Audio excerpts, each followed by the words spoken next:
We're back for another Cooking with the Master. We've got Alex from Beefsteaks here talking us through his signature triple cooked chips, amazing steak and homemade béarnaise sauce. He's been in the business for over 10 years. Let's learn.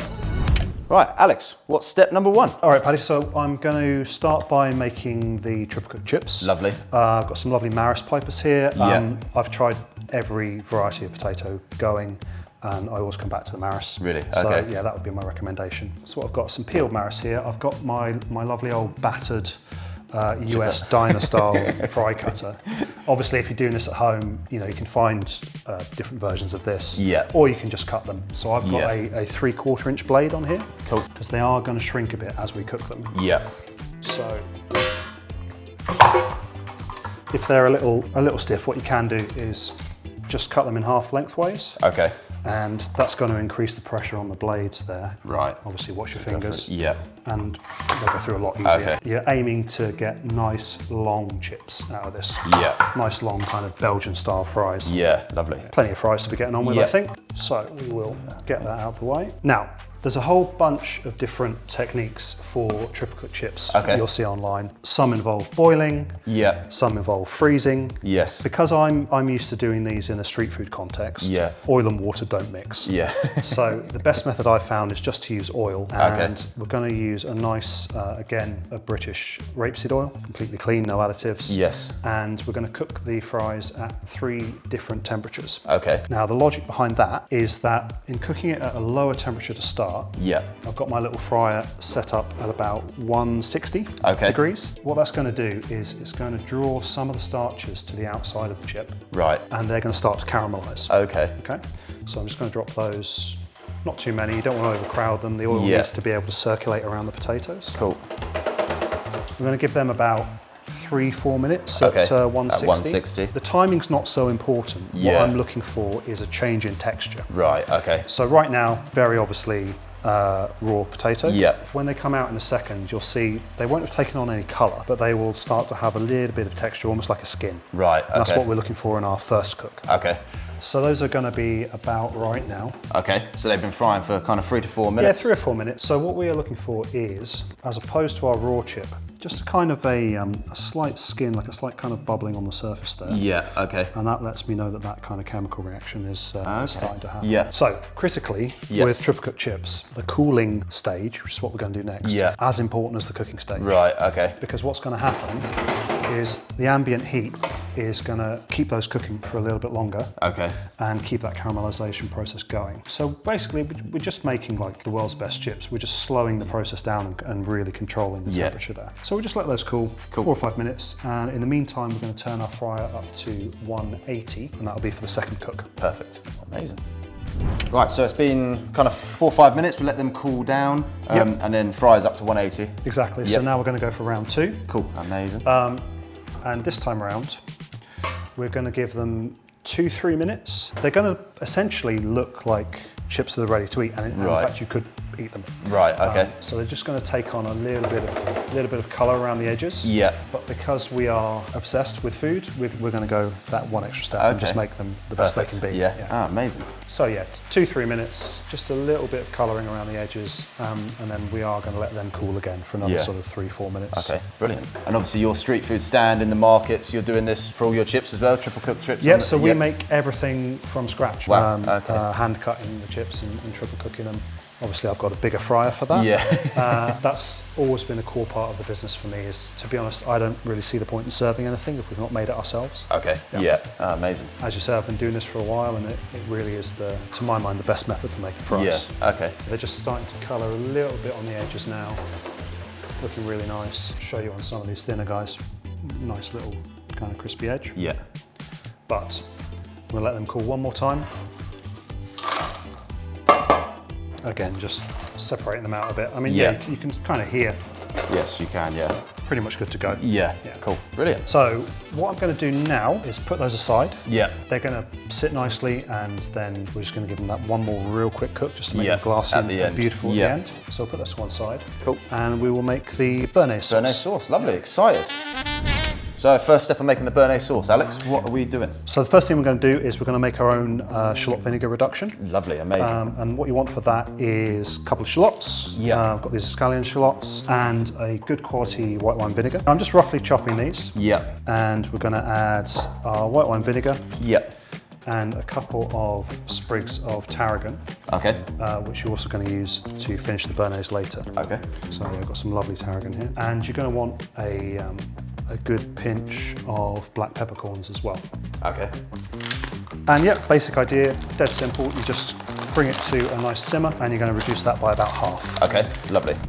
Right, next step. So we've got our shallot vinegar reduction. Yeah. That's looking, smelling really So good. we've reduced that down and we've then strained off all the ingredients. We're getting rid of all of the aromatics. Amazing. Next stage, we're going to clarify our butter. Okay, cool. Now, you don't have to do this. If you're just doing a quick béarnaise at home, you can just use all of the butter. Yeah. But I think it does give you just a brighter, smoother finish on your béarnaise. Okay. It's because it's going to look that much more attractive on the plate. Okay. And for anyone at home, what is clarified butter? Obviously, you can buy it in the shops, can't you? Yeah, you can buy it in the shops if you want to. You could use ghee, would work well for this recipe as well. Yeah.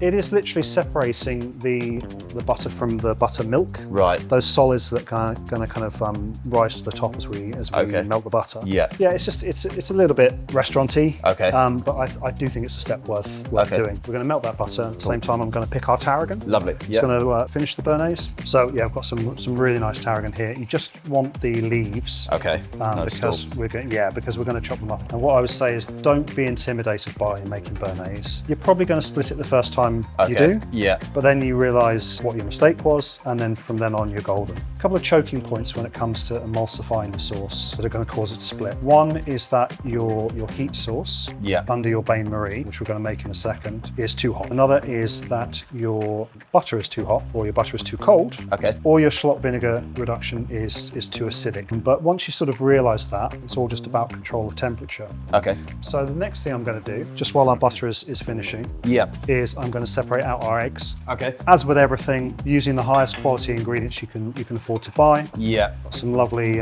boiled eggs here, would be really nice. And your standard recipe for béarnaise, for a 250 gram pat of butter, you're going to want 4 egg yolks. Right. And then you can scale that up as you need. So our butter's finishing up now. We're just going to turn that off, and the butter solids are going to rise to the surface. In the meantime, we'll make our bain marie. I've got a nice thick Pyrex bowl here. Okay. You could use stainless steel, but the thickness of the Pyrex is going to just slow down that heat transfer. Right. Okay. Give you that a little bit more time to work with. So I definitely recommend, just separating out our egg yolks. Yeah. It's worth taking a few extra seconds here just to get rid of any white. So to our egg yolks, we're going to add our shallot vinegar mixture, about 50 millilitres. Okay. It's not an exact science, but that looks about right. So your eggs are kind of nicely surrounded by the vinegar mixture. Just covered. Yeah, and then we are going to just skim the butter solids off the top of the butter. So that's cooled down now ever so slightly. Ever so slightly. I mean, we're only making a small amount here, so it's separated out quite nicely. So yeah, just using a spoon here, just taking those solids out with a spoon is going to do the job for us. Yeah. I'm just popping this into a squeezy bottle for my own convenience now, but you could just a bowl or anything else. If you've got a bowl, or if you've got multiple saucepans on the go, you can use that. It's not a problem. Quick rinse of this one. We'll set up our bain marie. Cool. So we have got about an inch of water in my saucepan here, and this is a neat way to do it, especially with the Pyrex, because you can see what's going on. Yes. So we're just going to bring our water to the boil. As I say, you want a kind of a gentle simmer, not a raging boil, because if it's too hot, you're going to heat your eggs and they're going to cook before you've had a chance to add your butter. Okay. Yeah. So at this stage, we can start whisking. Yeah. And we're just doing this to pasteurize the eggs. Okay. But you will notice a change in texture. You're getting quite a nice kind of thick foam going now. Yeah. So we're trying to aerate that mixture as much as possible. Lovely. Cool. And then once we're happy that that's thickened a little bit, we can add in our butter. Okay. It's all about controlling the temperature at this stage. Yeah. So our butter's had a little bit of time to cool. It's still quite warm though. Okay. So I'm going to go real slow with this. Okay. And you're just adding a little bit at a time. Yeah. Keeping it moving. And is there anything you're looking to see? Yeah, so this is going to start to emulsify into a lovely thick sauce. Right, okay. And because we've controlled the quantities, we've got our 1 pat of butter to 4 eggs, we know it's going to come out right. So like I say, it's about keeping it moving. So we've got heat on the bottom of our bowl, and we want to make sure that no part of the mixture remains on the bottom too long. Okay, lovely. That's when it's going to cook out and split. Yeah. And same with this butter, we're just adding it nice and slowly. But I can see this is thickening up so really starting nicely. to thickening up now. So I'm going to turn my hob down even more. Okay. Just so I don't split it. Yeah. And because we are doing this at home, we're going to make it a little bit extra fancy. So we are going to add in just a squeeze of lemon juice and some cayenne pepper. Oh, lovely. It's going to add a little bit of an extra flavour profile and help with that, the brightness of the colour as well. Yeah. So I've actually taken this off the heat because we're working indoors and it's quite a nice warm day. Yeah. It's already at the stage where I want to get it to. So yeah, kind of a little squeeze of lemon. Yeah. Maybe like a 2-finger pinch of nice quality salt as well. Yeah. And you can see that's lovely and thick and foamy now. So yeah, we don't want that on the heat anymore. That's already plenty thick enough. So we are just going to roughly chop our tarragon. Yeah. So get rid of any big bits, and then we're going to mix that through. Amazing. Really nice. Yeah. Oh, look forward to that. Yeah, it smells amazing. So again, we're going to just pop that to one side, and we'll get on with making our steak. Lovely, brilliant. All right, so Alex, the steak. What cut of steak are we using? Tell us a little bit about it. So what I've got for you here is a whole piece of bavette. Okay. Sometimes referred to as thick skirt. We use whole muscle cookery on the stall, and the reason we do that is because essentially the muscle is sterile inside. So as long as we're applying a lot of heat to the outside, I can still serve you this if you come to me on the market and say, can I have it rare? Right. Absolutely. Okay. Oh, wow. So beautiful piece of UK ex-dairy beef. Yeah. So retired dairy cow. It's the most sustainable way to rear beef, Yeah, and definitely. Selfishly, it's also the best tasting. Right. Okay. So that's why the other reason why we use it. So what I'm going to do for you is I'm going to just cut this in some nice, easy to manage portions. Okay. So what I would imagine if you go to a butcher's, they're going to give you, say, a piece that's maybe like 500 grams or something. Yeah. So what we'll do is slice it along the length of the muscle fibre. Okay. And so it's kind of almost like undoing a zip. Right. It's dead easy. And then that's going to give us nice square edges that we can then cook in the pan to get a really good sear. Okay. While still keeping it rare, medium rare on the inside. Okay. So I've got a couple of nice pieces. Yeah. I've got a frying pan here. It's nice and hot. Not too hot, just with a little bit of vegetable oil. Yeah. And as it goes in the pan, you can hear that nice sear. Yeah. And we're going to get that started like that. Amazing. Like I said, the nice thing about this is because it's quite lean, it's not going to need that much cooking. We're not trying to render out too much fat. Okay. So I would say we're going to give it about a minute each side. Okay. And because I've cut it into these nice kind of easily manageable oblong shapes, we're going to literally do a minute on each side, does that make sense? Yeah. Okay. All four sides. Thing with steak, if you just keep it moving, then you're going to get a nice even crust, like whatever kind of steak you're cooking. So what I'm going to do is I'm going to season that with a nice high quality sea salt. Yeah.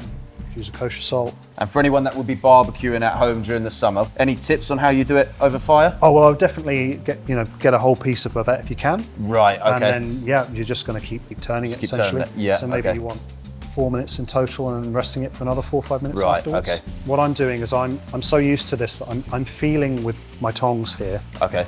The level of doneness. But if you're cooking at home, you might want to use a digital thermometer. Okay. No harm with that at all. I'd be looking to take this off at about an internal temperature of maybe 45 to 49 degrees. Okay. And then by the time you rest it for a few minutes, it's going to get up into that kind of 50 plus medium rare region. Yes. Yeah. Okay. And when you say you're feeling, I was always taught in school that kind of thing, but is that wrong? Yeah, that's nonsense. Nonsense, is it? It's not nonsense. I mean, it's a literal rule of thumb. Right. You know? Okay. Yeah.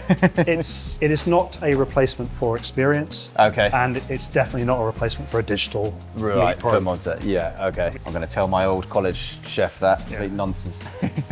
Anyway, those are starting to look nice now. Yeah, lovely. And then the final stage will be the third cook of our triple cooked chips. Okay. And then we're going to place it all up. Yeah. And dig in. Lovely. Amazing. I'm so excited for this. Yeah, steak and chips, sorry to all the other traders, is my favourite food. Your reviews and everything, your top 10 steak and chips restaurant in London, without a restaurant? I have come on lists of the best restaurants in London. Yeah, I'm very, very excited for this. Even operating out of a 3 metre by 3 metre tent. And you showed Michelle Roux how to cook steak and chips, is that right? Yeah, the chef did come by the market quite recently, which was, I didn't show him how to cook steak and chips, let's be accurate. He was kind enough to have a sandwich and be complimentary about it. And come back for seconds? Yeah. Yeah, amazing. Okay, so those are looking good now, so I'm just going to transfer them to our meat chopping boards, and we're going to let them rest for maybe 5 minutes. Okay. this fryer at a high heat, is it? Fryers as high as it'll go, basically 190 degrees. Okay, cool. And we are going to give them that final cook. Yeah. Probably only 45 seconds to a minute. Okay. Depending how on the ambient temperature of the fries. The easiest way to do this at home is to grab a mixing bowl and some kitchen paper. Yeah. And what we're going to do is toss the finished product in some good quality finishing salt. Yeah. And the kitchen paper is just going to absorb any excess oil. What we're looking for is that textured skin that we saw earlier is going to go really kind of glassy and crispy. Okay. And almost like blistery. Still going to be nice and fluffy and sweet on the inside. Okay. So we will just let them drain for 1 second. Again, just want to get rid of any excess oil.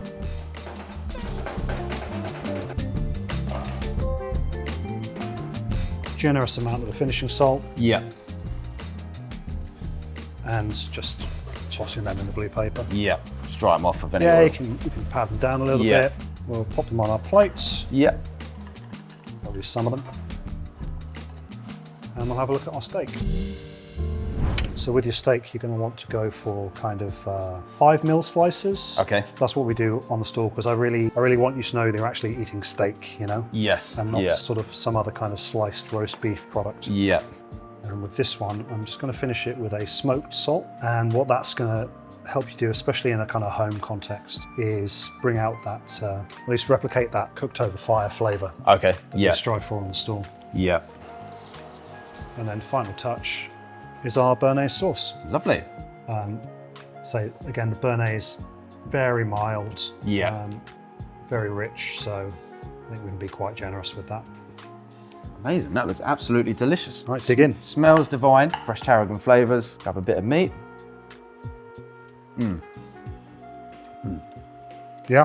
That's absolutely delicious. The steak is cooked perfectly, really crispy on the outside, but the raw, juicy middle, delicious. The sauce is really, really rich, and a fresh tarragon in it, really, really nice. Still got that bit of acidity though. Exactly, yeah, the lemon juice coming through really works with the meat. The chips are cooked perfectly. Alex, thank you very, very much. Thank you, man. For everyone watching at home, I hope you enjoyed that. Your steak and chips looks as good as this. Come and check out Beefsteaks. You can book them through Street Food Union, or you can come and check them out at their local market. We're at Maltby Street Market every week. Every weekend, Maltby Street Market. Every weekend, Maltby Street Market. Pop along, have it cooked by Alex. I hope you enjoyed. We'll see you in the next video of Cooking with the Master. Smile, but feeling very depressed. Do you want Alex or Alexander when I introduce Alex. you? Alex. Alexander's too long, isn't it? Whoop. I think that is the biggest fail. What? Bloody hell. Oh, on again. There he goes again. Oh, I swear a lot. I'm really bad. I actually was supposed to give up for Lent. I lasted a week. Really? That's so good.